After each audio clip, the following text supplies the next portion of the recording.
And welcome once again to Investor's Edge. I'm Gary Kaltbaum, your host. Hey, thanks for being with us today. Glad you're here, ladies and gentlemen. Happy that you are listening. We're nearing the end of July. It's the 28th, 2025. 30 days, half September, April, June, November. So we have 31 days in July. See how I figure these little things out. And in case you don't know, serious talk on everything that affects you. Markets, economy, your job, your industry, trade deals. And we will tell you about them without any bias, agenda, or ulterior motive. The good and maybe not so good. Don't be mad about us telling the truth. We'll do scams and shams and corruption and you name it, we'll cover it. And if you do not get this radio show in your city, we'll post it at GaryK.com. We'll also post it on our X feed. And if you don't follow us on X, you should. Just put my name in. We'll post it on the podcast apps. And if you'd like to email me, just be nice. Don't be like the guy on Twitter that engaged me and then basically called me a Jew that only cares about money, without using the Jew word. Don't you love people? You know, as Jews, all we care about is money, right? How'd they know? We have lots to cover. The indices, uneventful, but underneath the surface, eventful. First few things I do want to cover. Do you know who Ichiro is? The baseball player? Ichiro Suzuki went into the Hall of Fame this weekend. A fantastic player. Go watch his speech. Go watch his speech. If you would like to find out the ingredients for success in one speech, just put into the Hall of Fame, by the way.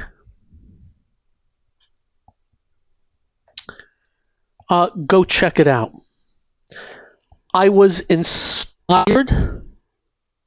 I absolutely loved it. By the way, in Seattle, let's see, years in a row, hits 242, 208, 212, 262, 206, 224, 238, 213, 225, 214. Then it looks like he played, then 184, then 178, and then he played not total seasons the rest of the way. Played for the Yankees a few seasons, still batted 322 one year. And I believe he played for Miami for a couple of seasons towards the end of his career. But besides the point, go watch the speech.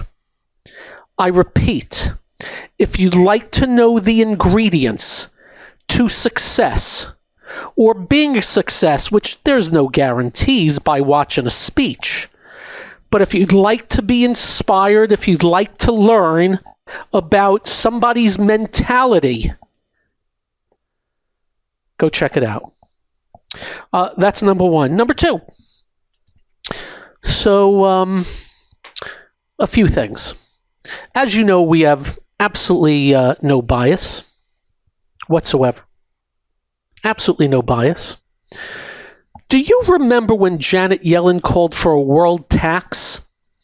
And we ripped the stuffings out of her on that? A world tax?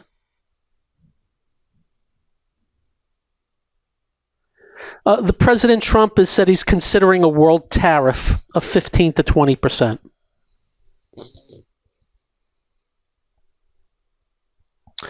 So let me just rip the stuffings out of that too. Fair enough? You all guys emailed me on Janet Yellen, pissed off and mad at her. Either pissed off and mad at Trump for considering a world tariff of 15 to 20%, which is a tax. By the way, we're about to compliment him too. Anyway, I had to let you know that. But he did a European Union deal. A deal has been cut. And I'm not going to get into the innards of the deal, but let me tell you what I like about it. You know, sometimes how something is looked, how something is thought about, means more than the something. And without even getting into the innards of the deal, because I saw some people on the left pick it apart and people on the right, oh, it's the greatest thing. We're not even going to get into that. I loved that it felt like, it looked like, it was our president of this United States was controlling the conversation, leading. And when you have been just coming off of an abysmal 4 years of the worst leader we have had in God knows how long, what a differential. And you can say what you want about Trump. And again, the left's going to rip him no matter what. The right's going to kiss his butt no matter what. I'm just letting you know how it looked. It just looked like somebody who was driving the bus. And when you're president of the United States, I think that counts for a hell of a lot on the European deal. Just my thought. Now, let's go to the Japan deal. We told you there was something not right with the deal. Japan's not giving us $500 billion to invest. No way. The president said they were.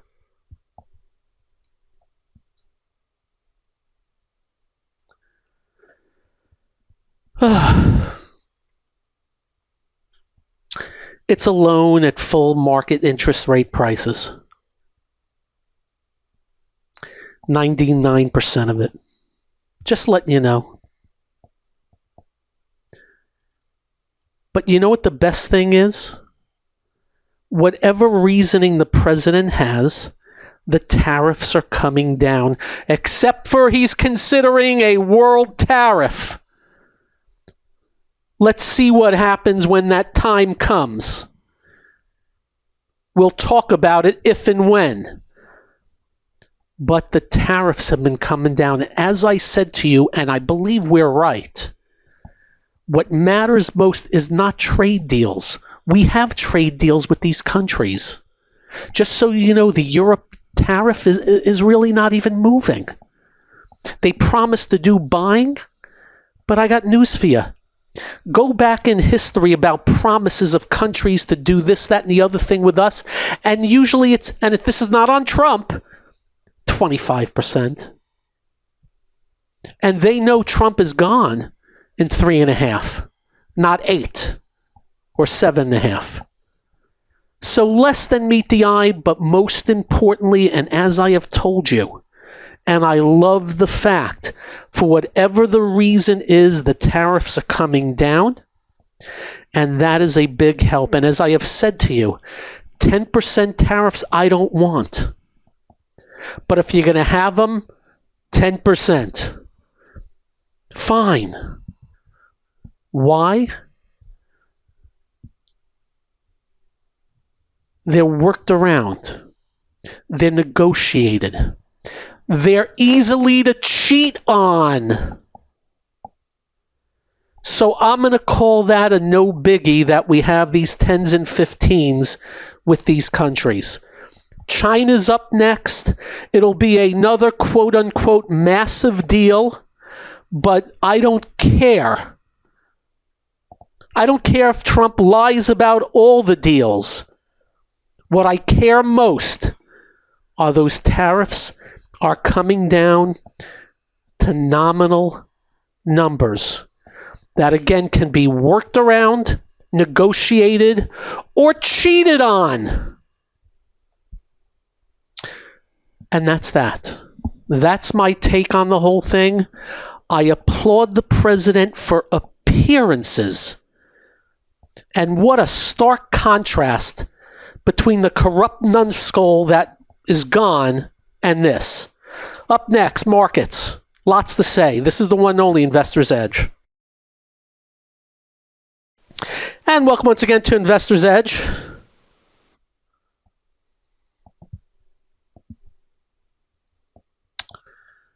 By the way, on the Europe deal, I don't know how long it took, whatever, but he was there with the head of the European Union. And I'm never impressed with any of those people running the European Union or the World Organization, all that crap. I was a little impressed with the woman. I was a little impressed with her. And of course, we'll see how it plays out. So next thing I want to bring up, we're going into the markets. And something that may put you to sleep, at least my Neil Cavuto used to say, don't talk about the dollar. We'll lose viewers. So we never used to really talk about the dollar unless you really had to. So I just want to let you know the dollar against other currencies, which had gone through a bearish phase starting with December of last year, hit a low in April, rallied up to the declining 50-day moving average. What do we tell you? Bear markets are when price descends below a descending 50-day moving average. And after it tagged it to the penny, dropped back down to mid-June. But never broke that first low in April. Rallied back up to the 50-day and failed again to the day.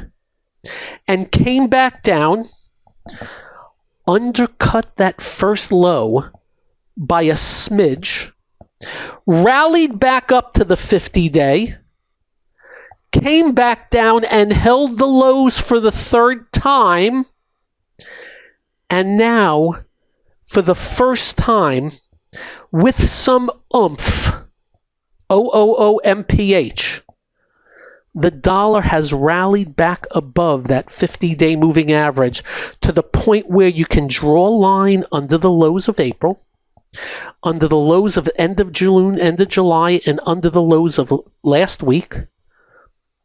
And now, the potential of turning up versus other currencies. A stronger dollar. Now, what could that mean? So I'm going to put a few things out to you because there's no definites. We're going to watch.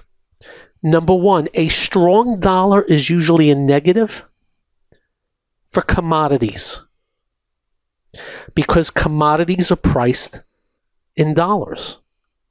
And if it costs more for them,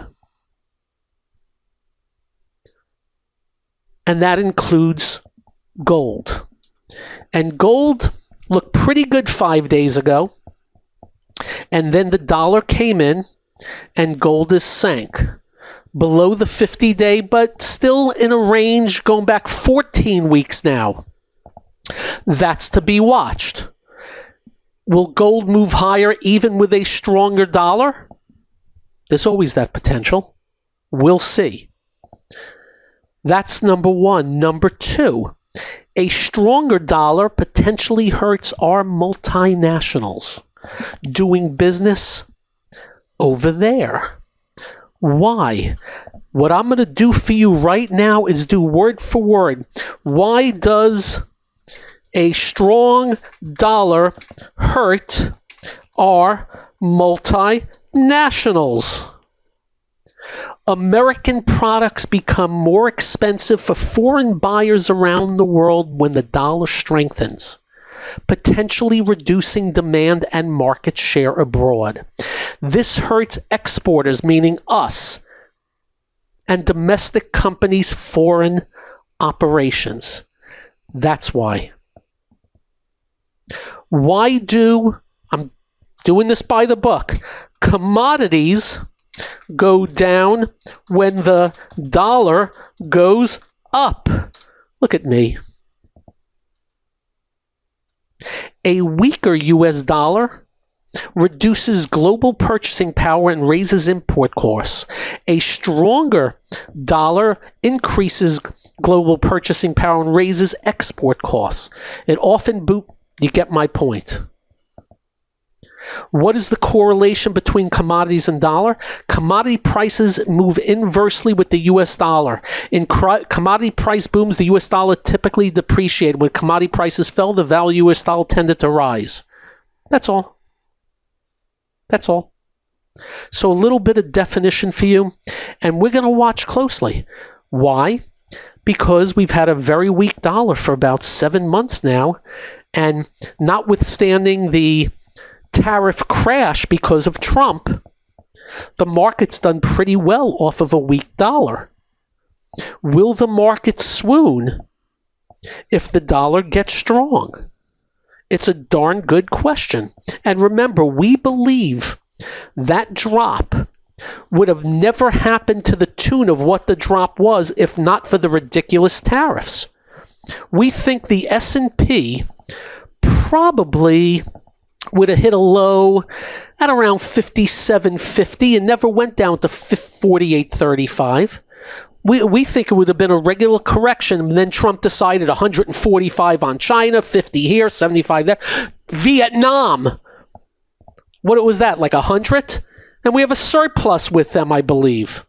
So anyway, that is going to be something very much to watch. Put that down in your little notebook. Gary says there is a chance, not 100%. Technically, the dollar looks like it's got a good chance of bottoming and starting to ascend versus other currencies, which means flying over to Europe will be cheaper. Flying over here from Europe will be more expensive. When I went to London, the pound was expensive versus a couple of years back. So I wanted to start with the dollar because potential for cause and effect. Potential. Next, the AI semiconductor trade. All I can tell you, NVIDIA finished at another high today.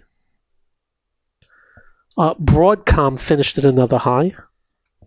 AMD finished at another relative high, not the high. Kind of, sort of, those are the three. ARM, close, but they report in 2 days. And Taiwan Semi was down today after getting near the highs, but there was some news on them, but still in pretty good shape.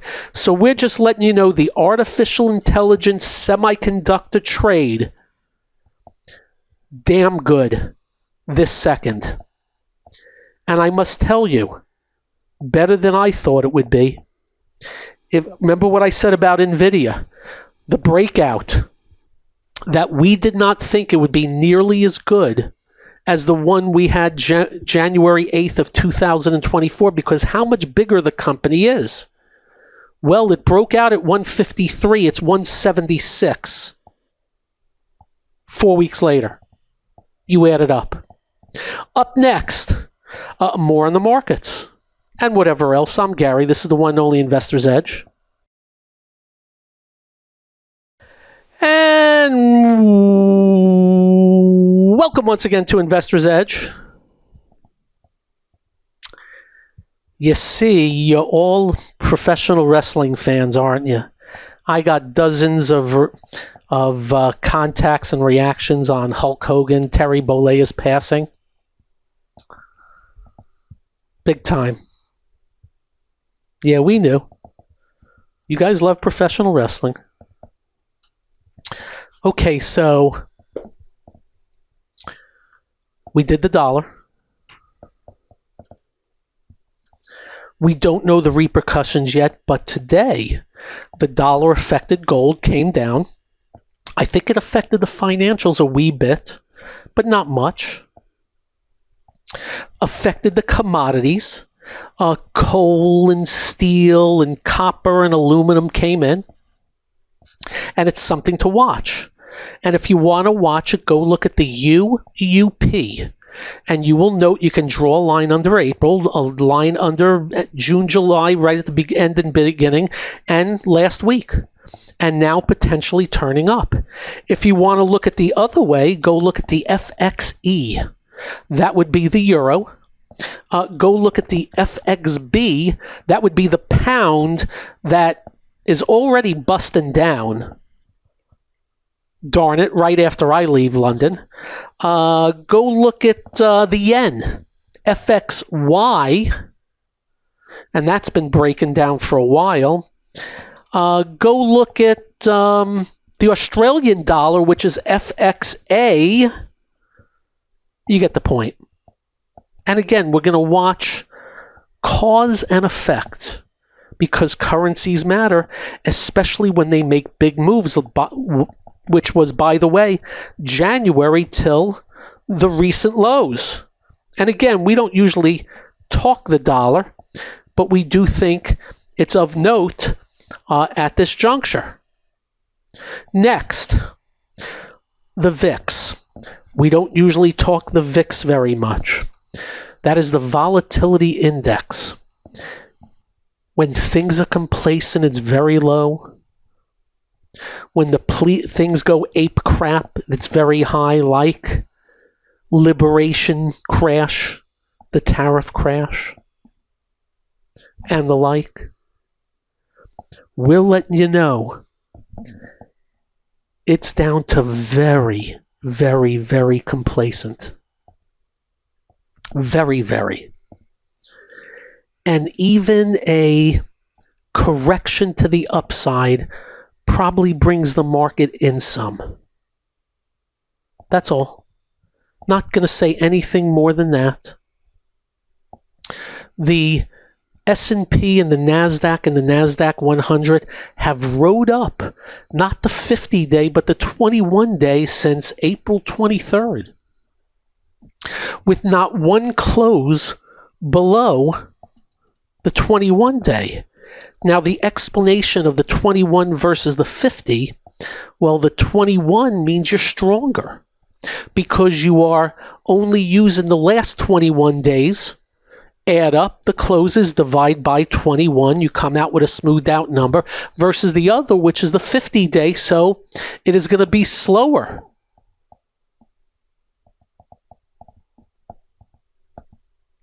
We'll absolutely, positively be watching that.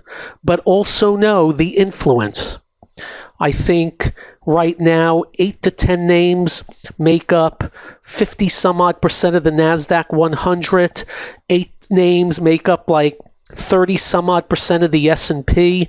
And guess which names those are? Oh, and by the way, Apple's been weak. And that, I believe, is number 2 right now. Maybe still number 1. So we'll be watching that also. Watch the VIX, symbol VIX. There's another one, the VXN. And again, it just measures complacency versus people crapping in their pants. When that's occurring, it goes straight up. Rocket ship. Dow was down 64 today. The S&P was up 1, but the NASDAQ up 70, NASDAQ 100 up 84. The SOX was up 91. And very simply, AMD up 7, Broadcom up 4 and change, NVIDIA up 3 and change. Some of the weaker equipment makers were even up, gapped up on the day. I don't know if the trade deals is what did it. I really don't care. Leave no doubt the president's all in on AI. He held a confab last week on that. Other things I'm noticing, I'm just going to give you some symbols. OLLI, Ollie's Bargain. What do they do? Oh, they're a discounter. That edges into new highs, but earnings a whopping 3%. Five Below, what do they do? Oh, yes, they are a discounter. That edges into new highs. So a couple of discounters. And I'd like to mention Dollar Tree and Dollar General because they're at, Dollar Tree's at new yearly highs. But I do have to, full and fair disclosure, that it topped out in 22 at 177. It's still 115. But it's at yearly high. So you got some discounters doing the trick. I'll throw a couple of more in retail. Boot Barn, but they report in 3 days, so it doesn't matter. Ralph Lauren has been on the strong side. Housing. Remember, looks like they're going through maybe this bottoming process, but interest rates going up a little bit. They came back down. Still acting okay. And housing related, not bad. No oomph yet, but you got a chance. And I mentioned this on TV today. If you get the book, The Secrets of Profiting in Bull and Bear Markets by Stan Weinstein, he does this stage analysis. Stage 1 is the bottoming phase.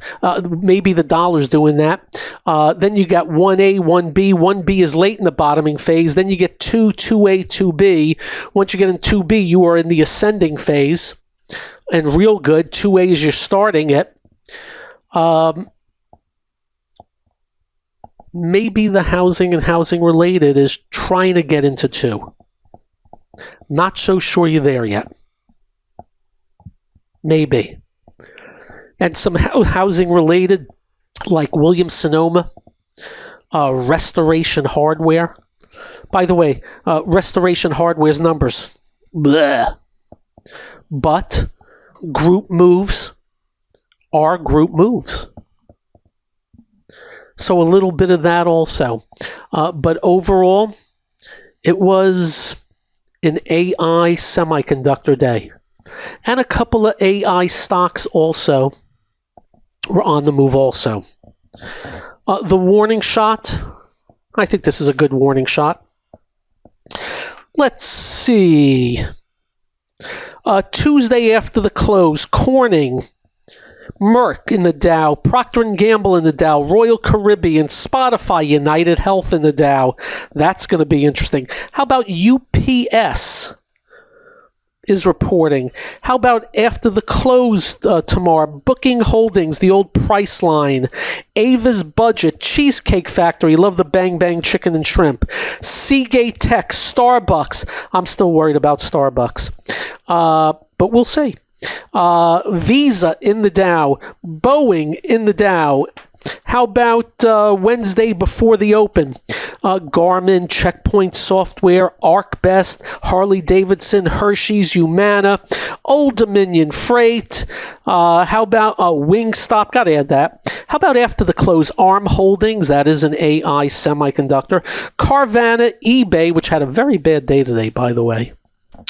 F5 Networks, Lam Research, Meta, I don't know why they changed the name, Microsoft, and is in the Dow, Qualcomm, Robinhood, Prudential, Western Digital, Host Hotels, and how about Alibaba and Allstate, and Skechers.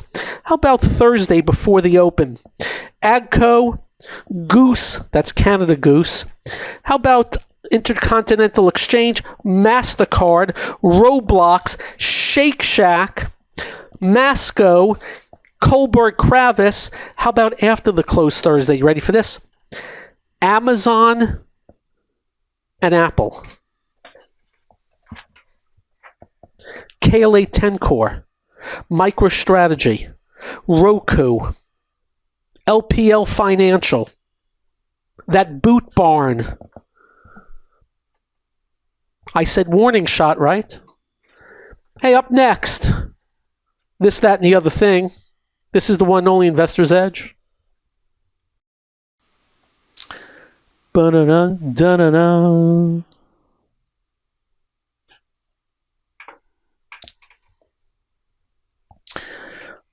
There was not much in the way of earnings this morning, so not much going on. Just a little bit in the news. Some I'm going to repeat and some I have to bring up.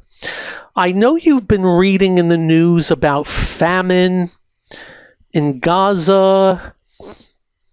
Israel saying every time they drop food in there that Hamas steals it. Hamas, the CNN, New York Times says they're not, yet video of them taking all the food and everything. Just remember, ladies and gentlemen, the media hates Trump, so it doesn't matter what he does, it's bad. The media hates Israel. No matter what they do, it's bad. The media hates democracy. They really do. They've proven it. They proved it when they covered up for Biden letting 10 million people in. They proved it when they covered it up. They proved it when they said Kamala Harris was not the border czar. They prove it all the time. I don't know where they come from, what they were taught, what they believe, because they're all making millions from capitalism and free speech, but they hate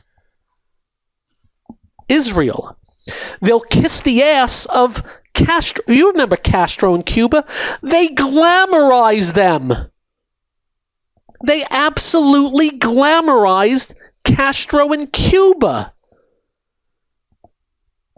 We want you to remember all this, because there are people that believe the media. They believe them.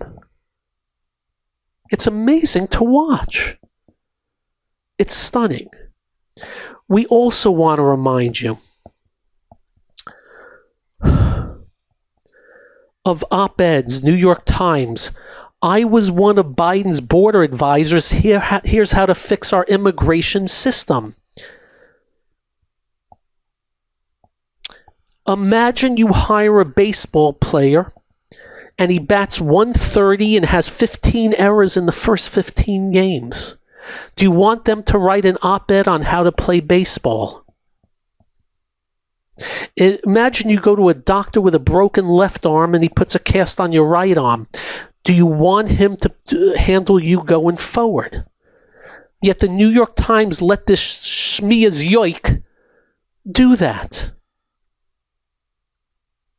And now this, how Democrats can win on immigration.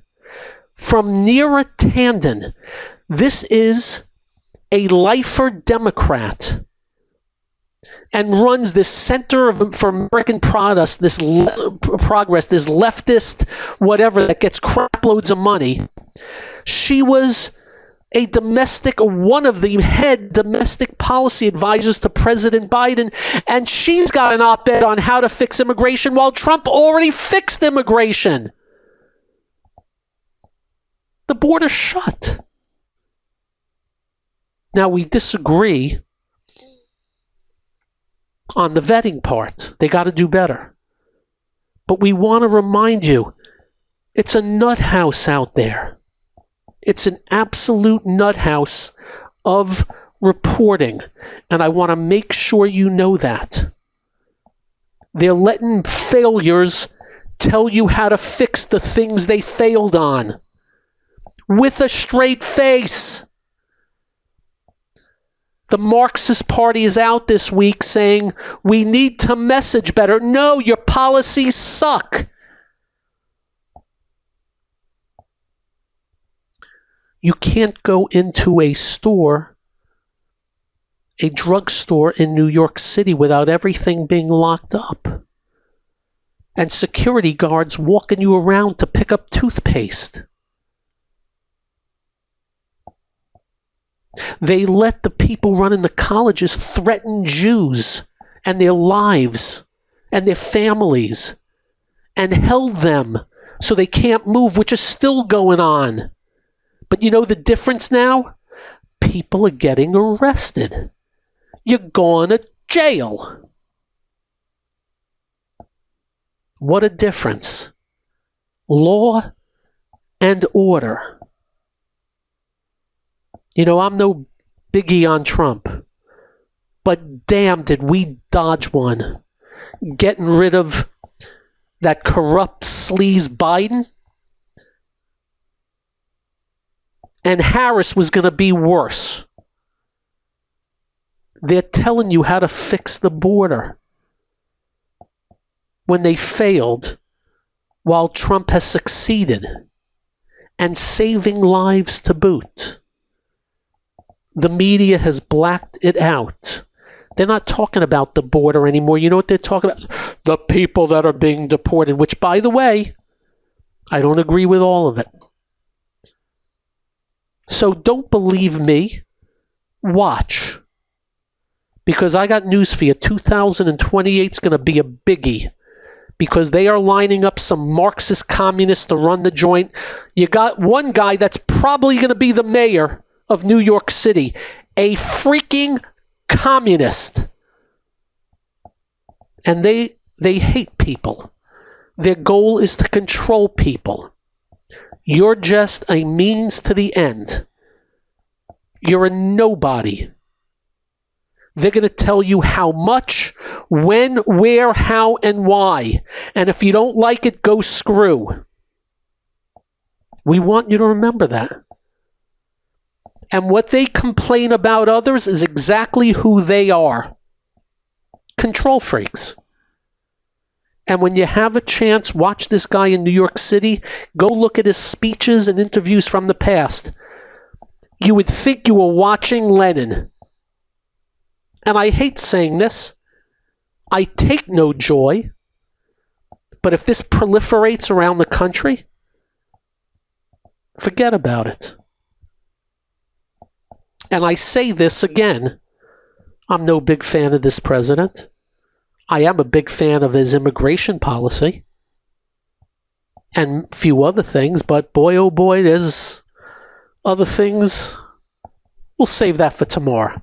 That all said, you have a great evening. Drive carefully. Go look at those charts we talked about. And when you get home, do like we do. Quite simple. Make sure you hug your family. Make sure you hug your children. They will feel better. You'll feel better. I promise they will be well. Until tomorrow. Peace out all. Good night.